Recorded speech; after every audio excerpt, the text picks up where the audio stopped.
Hi, YouTube. Hi, YouTube. Blocking Pikachu, though. Unacceptable. Hi, YouTube. Let me just get to the meat of it here. Get to the crust of the pizza. The best part of the pizza, if you will. I got to play Pokemon Scarlet. Of Pokemon Scarlet and Violet fame, aka the Pokemon game, the mainline Generation 9 Pokemon game that comes out in a month on November 18th, if I'm not mistaken. Today, if I'm uploading this on time, is October 21st. So this is a big deal. I want to talk to you about my experience playing the game. But before I do, I want to give like a quick, I guess a PSA, a disclaimer. I go by NintendoFanGirl. I'm a lover of Nintendo games. I've played every Pokemon game. Well, every mainline Pokemon game. Like everyone, I have my favorites and my non-favorites, but I genuinely enjoy every Pokemon game. Like every single Pokemon game I play, I'm happy with. Sword and Shield, I loved. I loved every part of it. I put more hours into Sword and Shield than I did any other Pokemon game of the prior 10 years or so. Pokemon Legends Arceus, I loved, even if you don't want to consider that a mainline Pokemon game. I loved it. What I'm getting at is, if you're here for like the hot takes, controversial Pokemon opinions, you want to hear somebody complain about the hour or so that they got to play of Pokemon Scarlet or Violet, you're not going to get that one from me because I had a blast. So, I got to play Pokemon Scarlet. Like, this is huge. This is not just huge for me. Obviously, this is like a life-changing moment, just getting to work with the Pokemon Company in general. But this is actually like really big from a general Pokemon Company PR standpoint. Pokemon does not do early play access for PR, for obviously for the general public, you would know if that was a thing. But I'm really excited about it. I'm also really excited that at this point in the game, we're a month out, so a lot could change. But a large portion of the game and the new Pokemon have not been leaked. I also should tell you that I will not be the one leaking it because I didn't really see much of anything that isn't already available to the general public. So if you have been following Pokemon news for new Pokemon and stuff like that, and you're worried about me spoiling something, don't worry, because I will not be showing you any new Pokemon or talking about any new Pokemon. Basically, we were given an hour to sort of free roam within a requested area that we'd stick in. This is the map. This is the map that everyone can view. It's huge, by the way. You should look at it in 4K if you haven't already. And this is my own drawn circle. This isn't their drawn circle, but this is vaguely what I remember the area that we could explore in our hour. And there was not a chance on Earth, a chance in Paldea, that I could have explored this entire area in an hour. To be clear, not a chance. They did set us up with a kind of a custom demo. It wasn't necessarily like a build just for us, but they did set up the game so that all of our Pokemon, our party was leveled up enough that we could kind of breeze through the area. If I remember correctly, our party was all around the level 25 range. And by the way, they did not give us any of the starter Pokemon. So no Fuecoco, no Sprigatito, and no Quaxly. I'm still not decided on a partner Pokemon, by the way. Leaning towards Quaxly right now. Might swap to Sprigatito. Haven't decided. I'm guessing the reason that they didn't set us up with those Pokemon is because they weren't ready to reveal to us their evolutions. And since our party was around level 25, we probably would have seen one. So anyway, the experience that we got wasn't, as if we were starting the game fresh. When you turn the game on, you're going to get a different experience than the little bit that we got to play during our hour, but they wanted to make sure that we got to kind of try things out and didn't have to go through the introductory process of starting a new game, of course. By the way, any footage that you see here is either from trailers or previews that Pokemon has already put out publicly, or I do have some B-roll, some footage that Pokemon gave us that they gave us permission to share. So some of the footage that you see here you may not have seen before. I don't think any of the concepts within it are new, but it may be fresh for your eyeballs. So since we were playing on Pokemon Scarlet, I was running around on Corydon. That's the red dragon. Corydon is exclusive to Pokemon Scarlet, and then Miraidon is in Pokemon Violet. So Corydon runs on his feeties. If you have Pokemon Violet and you have Miraidon, I was kind of jealous when I saw this footage of running around on Miraidon because I think it looks really cool with his wheels spinning. So I'll just put that out there. Watching this footage made me a little more confident in my decision to go with Pokemon Violet. They told us, like, you're going to have all methods of travel unlocked. You've already got Corydon, so go have at it. And so I did. And it was great. In our hour, they recommended that we try out one task, the first task, I guess, of each of the 3 paths. So there's the gym battle path, the Titan battle path, and the Starfall Street battle. In the hour that we had to play, you could kind of make a beeline for the gym battle. You could make a beeline for Starfall Street, go to fight Mela, or you could make a beeline for the Titan, which was Cloth. Again, all of these things have already been shown in trailers, so I was trying to decide what I wanted to do. I was really hoping I would have time in an hour to do all 3. I'll tell you right now, I did not, and it's because I spent too long exploring early on. So before I get to those things, let me just tell you about exploring in the game and traversing the land. And, if you're familiar with some of these recent open world games, like Breath of the Wild, like Genshin Impact, like, any Assassin's Creed, any of these big open world games, you kind of know that really wonderful expansive feeling of like, oh, I can actually go anywhere. That's nice. Thank you. Appreciate that. And a lot of it does feel like Pokemon Legends Arceus. So if you are familiar with that game, you'll probably be pretty familiar with the exploration style in this one. A couple things I want to say about the exploration. It's really smooth. All of the changing between methods for Miraidon or Corydon is automatic. So you don't have to like push a button to go from running to climbing or from running to swimming. You can just kind of run into a wall and bam, now you're climbing. The only thing you have to push a button for is to get on and off. So if you want to go from walking to riding your dragon, then you have to push, I think, the plus button. Or if you want to glide, so if you're falling, you just you tap a button. I'm sorry, I don't remember which one it was. It was something like X, and bam, you're gliding. And I can remember it was just super intuitive. I didn't look at the controls. I just magically knew what to press, and I don't know if it's because it's the same control schema as Pokemon Legends Arceus, or just it's intuitive as it is, but it felt good. And in about 30 minutes of playing, I really genuinely feel like I saw almost nothing. 30 minutes of running around and exploring, I should say. It's just so massive.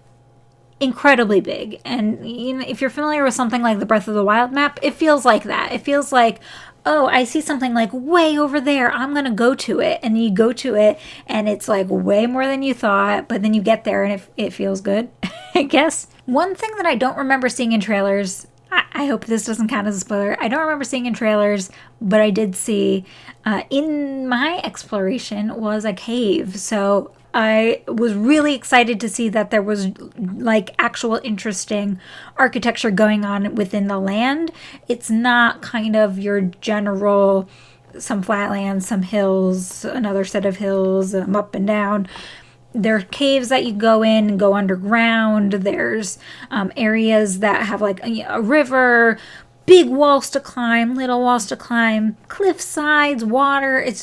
There's a lot going on. They did take care to make sure, like there's different Pokemon in the caves, wild Pokemon in the caves. There's different lighting. There's different Pokemon on the beach versus in the tall grass. And like around a little pond, you'll find, I don't know, maybe another little water Pokemon, that kind of thing. And the way the exploration seems to work best, and probably how most people are going to play the game, was you run around mostly on your Corydon or Miraidon's back, and you do the thing. I think it's called Let's Go.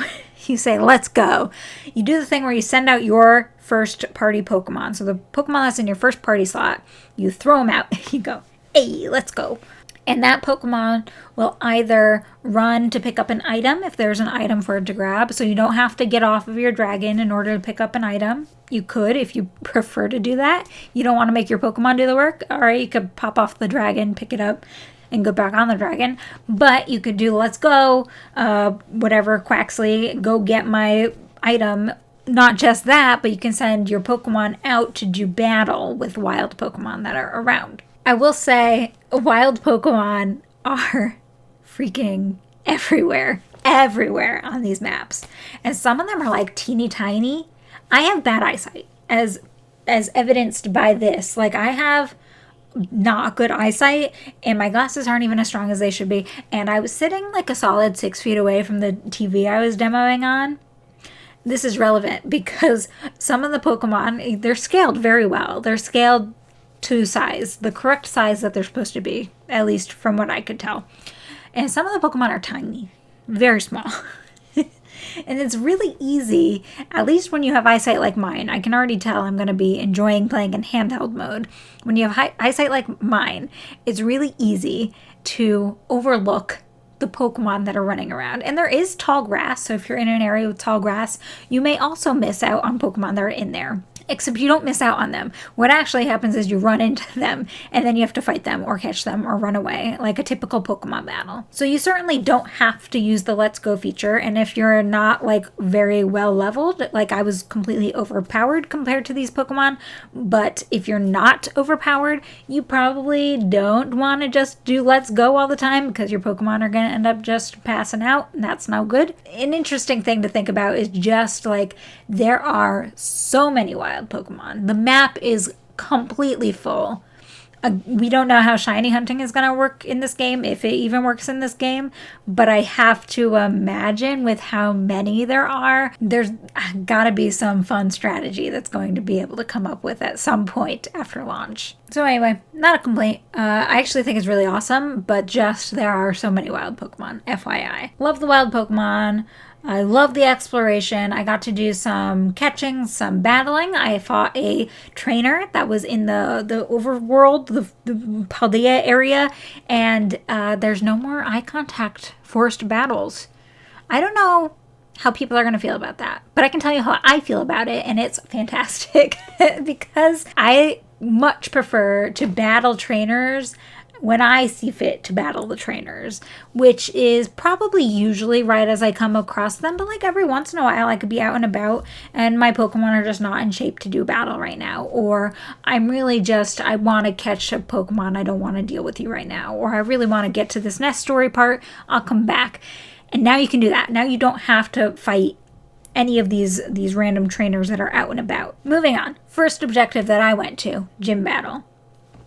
It's classic. What can I say? Like, I had to do gym battle first.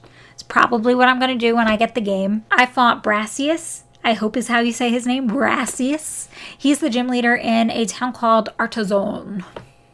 Artazon. If you didn't watch the trailer that explained this, you basically do tasks now. A task. You're tasked with something, some kind of a challenge, and you have to do that before you're allowed to battle the gym leader. In the case of Brassius, you basically have to find these Sunflora that are hiding all around the town in random spots. You have to find 10 of them, I think. And then once you do, they're like, good job. I guess you're good enough. You can fight them now. and you get to do that. Gym battle was a gym battle. It felt like a Pokemon gym battle. It felt very much like a Sword and Shield gym battle, and I think that had to do with the music towards the end of the battle. So like when you're down to your opponent's last Pokemon, the music ramps up and you've got like the audience singing portion, which is from Sword and Shield also, where they're like, and that... It's so good. It gets my blood pumping. It makes me just feel like, yes, thank you, my fans. I will be defeating this gym leader right now, which I did, of course. I think this is probably unsurprising, but terrestrializing plays a major role in gym battles. It's probably always going to be like the last thing that your gym opponent gets to do. So like he's like, yeah, go terrestrialize, and then you're like, oh, my Pokemon has to terrestrialize too, and then you do these two sparkly Pokemon fighting. Terrestrializing is the gimmick of this game. You're going to see it throughout, so don't be surprised by that. I don't have really strong feelings personally either way on Terra Pokemon, terrestrializing Pokemon. I think it's a cool mechanic, and I like a lot that you get to change your types.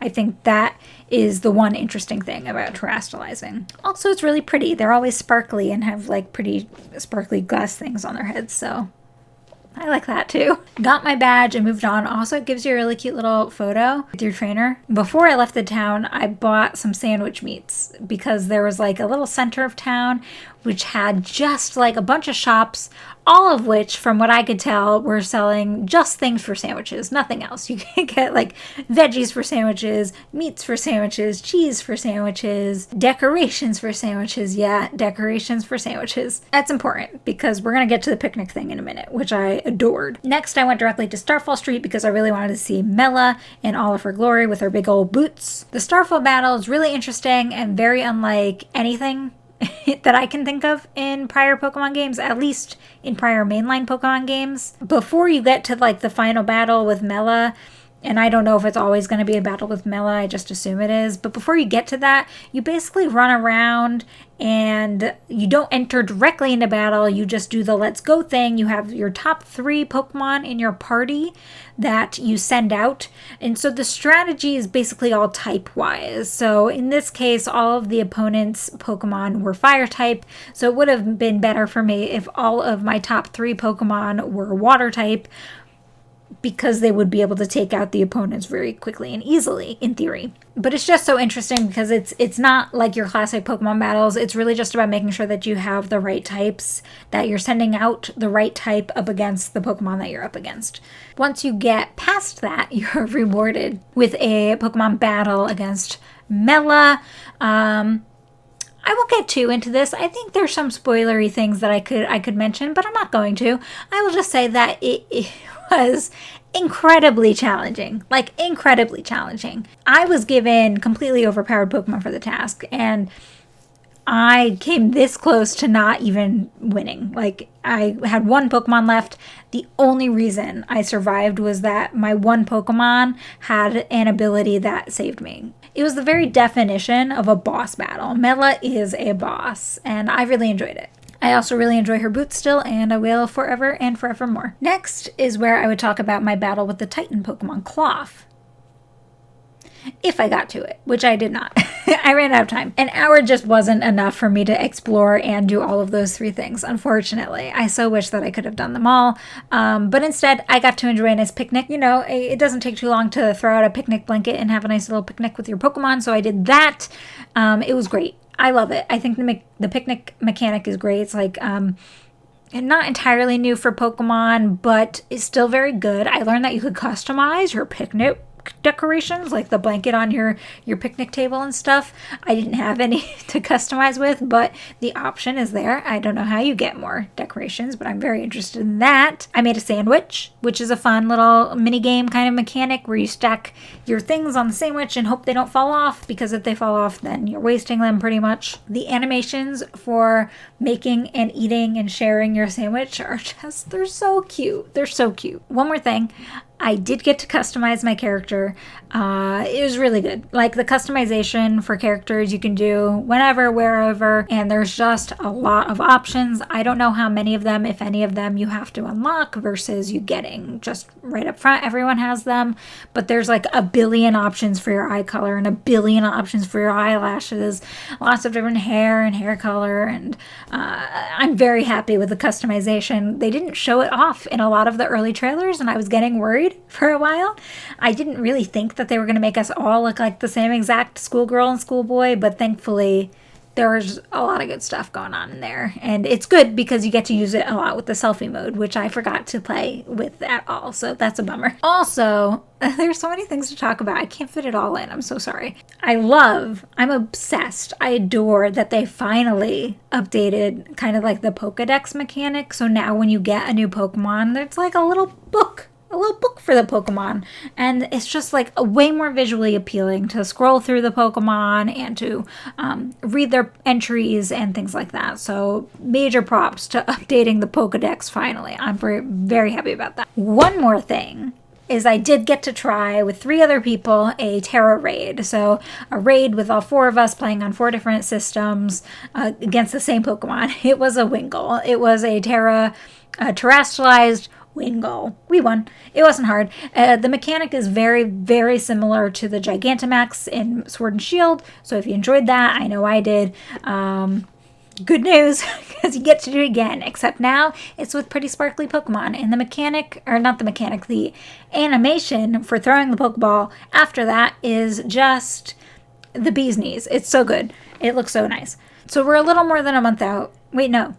We're a little less than a month out. I know there's people out there, I see you, who don't want to see any more Pokemon. And I respect that. I really do. But I need to see those evolutions before I choose one. I've been burned before. I will no longer pick a cute kitten and find out that I get stuck with a buff monster. If I'm going to pour all of my love and attention into my starter Pokemon, like, yeah, I can get all 3, and I'm sure I will, but if I pour all of my love and attention into my starter Pokemon, which I will not. It will be unacceptable for me to end up with an ugly Pokemon. So please, I really hope we get to see those. And if not, I'm going to wait until the day it comes out and refuse to start my game until somebody posts it. So I still have a lot of questions. I know you still have a lot of questions. But at this point, I think we just wait. I think that's it. I think we just wait now. I kind of don't want too much more revealed. I think I would like to see some more Pokemon, but not too many. I think the next 3-4 weeks are going to be brutal. It's a good thing there's a lot of other games to fill our time before then, because it is my most anticipated game for wrapping up the year for sure. Thankfully, Splatfest, Splatoon, I could probably just play that every day for the next month and be happy. So, okay. Thank you, Pokemon and Nintendo, for inviting me out. I cannot wait for the next evolution in the series, and we'll talk soon. Love you. Deku, deku, deku. Da-na-na-na-na-na, da-na-na-na-na-na, da-na-na-na-na-na, da-na-na-na-na-na, da-na-na-dun-dun-dun-dun-dun, da-na-na-na-dun-dun-dun-dun-dun.